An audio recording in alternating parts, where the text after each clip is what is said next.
Hello everyone, this is As Muhammad Khan and I welcome you with today's segment student. Today we are going to discuss one important topic, that is glycolysis.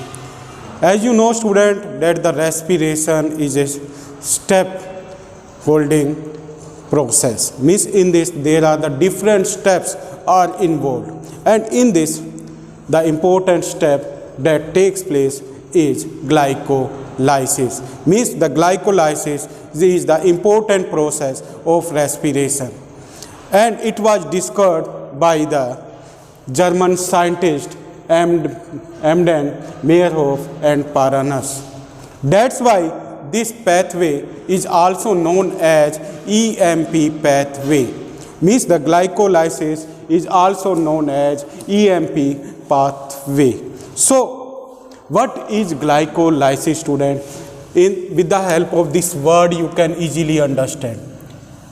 Glyco means glucose, lysis means breaking. Means the breaking of the glucose into pyruvic acid is known as glycolysis, and it is the first process of the respiration, student. And this process takes place in the cytoplasm. Means in both the types of respiration, aerobic as well as anaerobic, in both the process, these steps takes place in the cytoplasm of the cell. And the first step of this is known as phosphorylation, and this step is known as phosphorylation first. Means glycolysis process takes place in the different steps, from which in the last the final product that is prepared is pyruvic acid.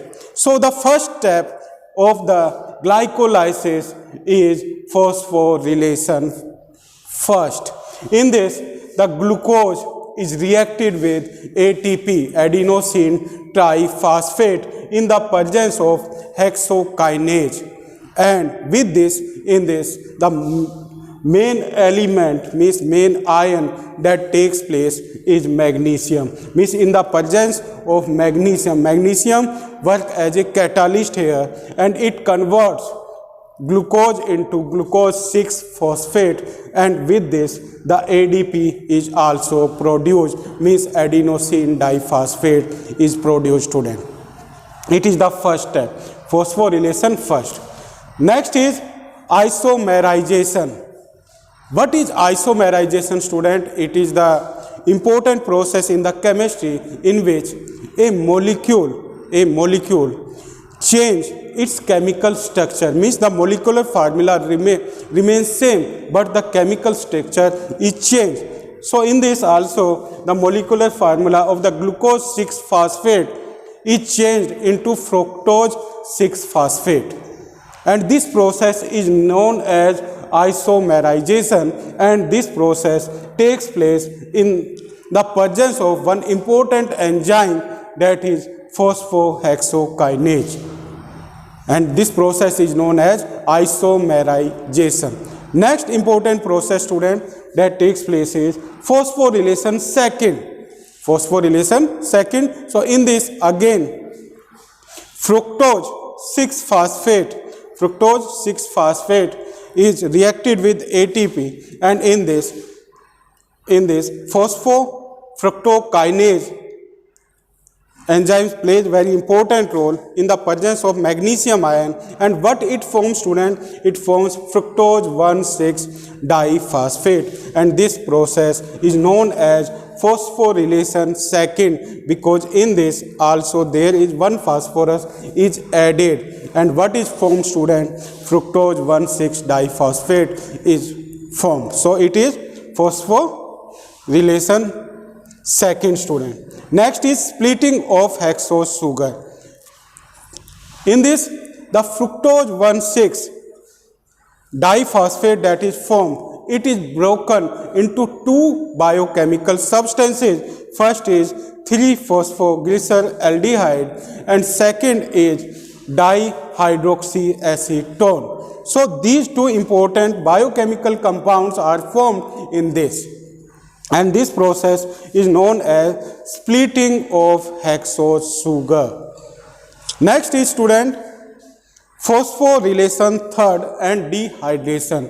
It is the phosphorylation third, and in this student the product that is formed here in the splitting 3-phosphoglyceraldehyde. This phosphoglyceraldehyde reacted with phosphoric acid, and what it forms student? It forms 1,3-diphosphoglyceraldehyde. 1,3-diphosphoglyceraldehyde is produced in this, and with this student NADH2 is also produced, means 2 NADH2 are produced in this reaction.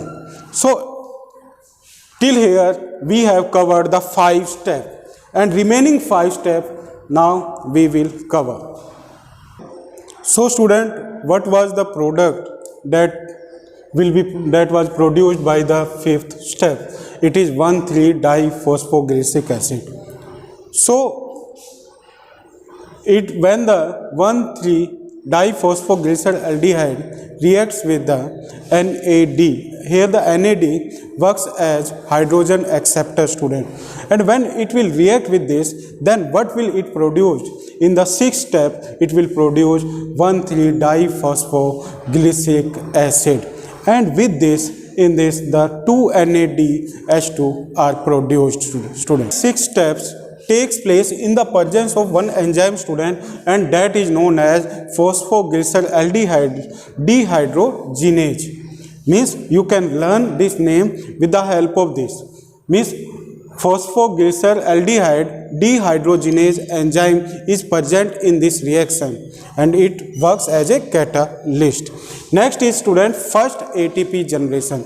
Means the 7th step of the glycolysis is related to ATP generation, in which 1,3-diphosphoglycic acid is react with 2 ADP, and what it produce student? It produce 3-phosphoglycic acid, and with this the 2 ATP are released.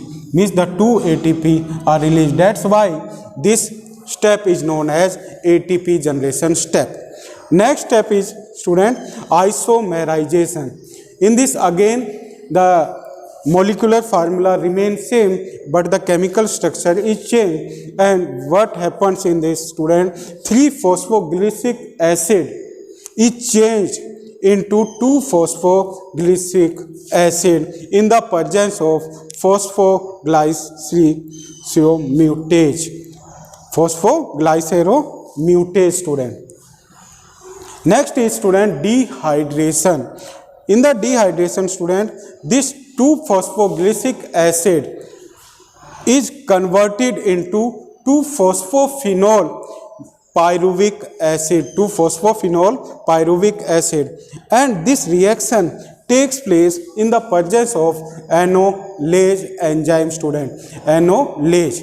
And the last reaction that takes place in this student, in this the 2-phosphophenol pyruvic acid is converted into pyruvic acid. Means the 2-phosphophenol pyruvic acid is converted into pyruvic acid in the presence of pyruvic kinase. So it is about the glycolysis. Now what is the conclusion student in the glycolysis? In this the C6H12O6 means the glucose reacts with the 4 ADP, 2 IP and 2 NAD and 2 ATP, and what they produce student? They produce pyruvic acid, means the 2 pyruvic acid, 2CH3COCOOH, and 4 ATP, 2 NADH2 and 2 ADP. Means how many total ATP are produced in this reaction student in the glycolysis? It is 4 ATP, and it is the most important question student. So it is about the glycolysis, and you will try to learn it. You will write and learn, and with the help of writing and learning you will mug up it. Thank you very much and have a nice day.